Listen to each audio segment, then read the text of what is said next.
Now, more than 100 local people crammed into Nocton Village Hall last night at a parish council meeting to discuss plans to build a super dairy on their doorsteps. Well, Nocton Diaries Limited has submitted a controversial planning application for an 8,000 cow dairy just outside the village itself. The developers had been due to meet villagers at a meeting on Monday, but they pulled out amid concerns that the meeting would be hijacked by animal rights protesters.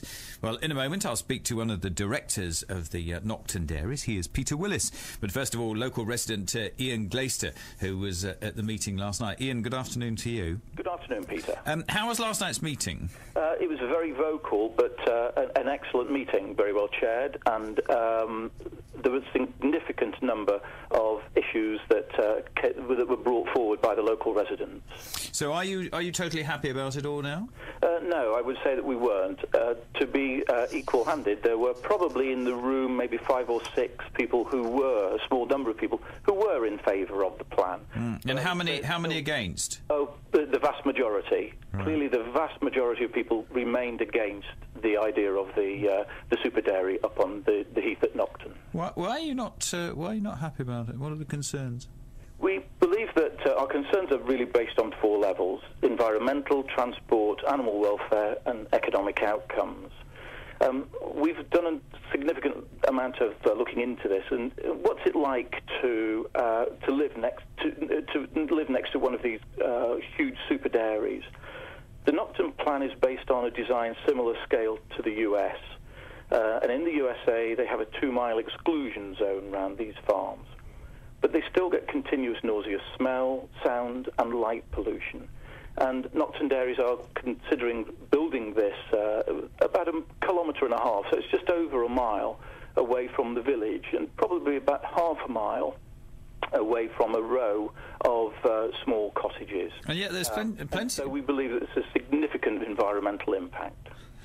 Okay, so the chief thing is the environment, is it? That's the main thing. The environment, the transport, and the animal welfare. Yeah. But with the environment, a cow produces 23 times the effluent of a human being. That's the same amount of effluent as the city of Lincoln. And that's a colossal amount of waste, which is going to be spread over a swathe of fields across the whole of this area of Lincolnshire. Okay, I'm going to just hold it there for one moment, Ian. Stay with us on the line. Let me bring in Peter Willis, who's one of the directors of Nocton Dairies, who are planning the country's largest dairy, super dairy, with the 8,000 cows. Mr. Willis, good afternoon to you.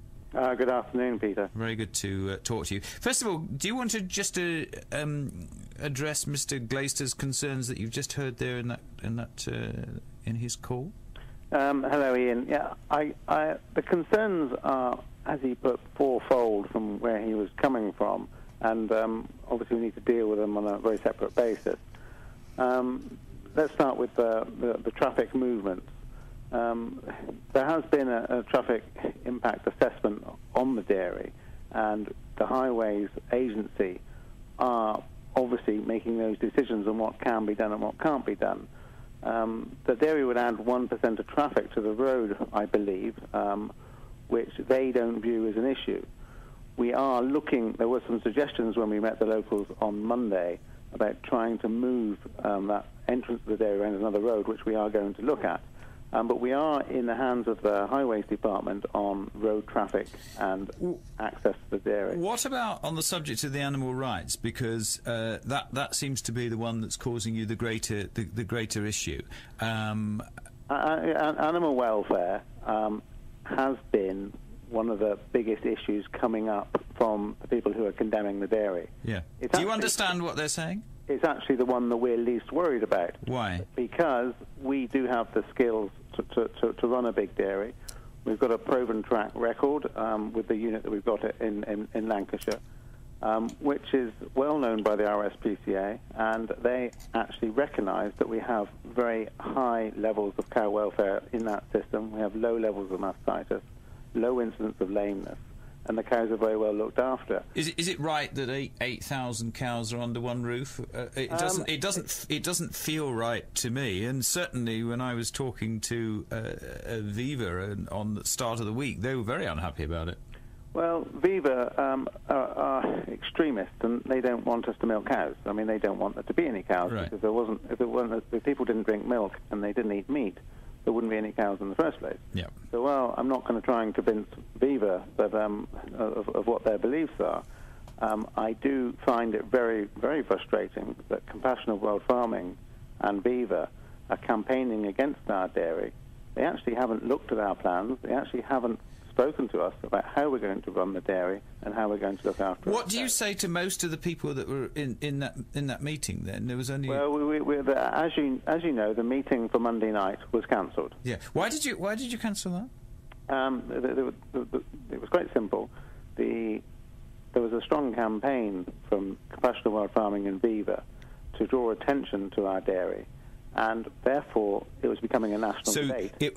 It's becoming a national story, and you didn't want adverse publicity. So No. We're very happy to take on all the challenges of every aspect of what we're doing, which we are doing. Yeah. There will be a BBC programme coming out in the next couple of weeks, which we've done a day's filming on one of our farms, and we've also got some video footage from America on a model that's very similar to what we're doing. And we're also in a live debate with one of their animal activist groups about what we're going to do. Mr. Glaister, I mean, you've heard you've heard there, that everything seems to be in order. The RSPCA relaxed about it. What's the problem? Okay, just taking those 3 points there, the Viva actually do say that whilst they don't like milk, clearly, they actually, in their website, what they do say is they understand why people do drink milk and eat meat. They were, Vegan Links were actually at the meeting last night, and I have to say that they put some very good points forward. As far as cancelling the meeting, our local police officer actually said that they were very happy for that meeting to go ahead and had plans in place, and they didn't see that there would be a breach of the peace at all. And clearly, not only national, but this is going international as well.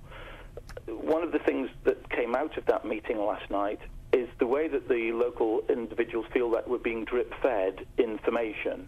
And there just doesn't seem to have been, for such a huge undertaking, Nocton Diaries has spent a significant amount of money producing their plan, and yet there's so much missing from that plan. Peter? That the locals want to know before they actually start to say, yes, we want to see this. We do want to see inward investment into the area. Let Mr. Willis reply to that. I'm taking on board everything Ian's telling me, and it was disappointing that we cancelled that meeting. But there was a considerable number of local residents who knew we were in Nocton Village Hall between 1:30 on Monday afternoon and 7 o'clock of the afternoon, and we will also have another meeting to meet all the locals. Did the police ask you to cancel the meeting? No, they didn't. No, that was. I think Peter, we must remember that that meeting, that we offered that meeting for the local people, it isn't actually part of the planning process. We want to communicate with the locals to let them understand what we're trying to do.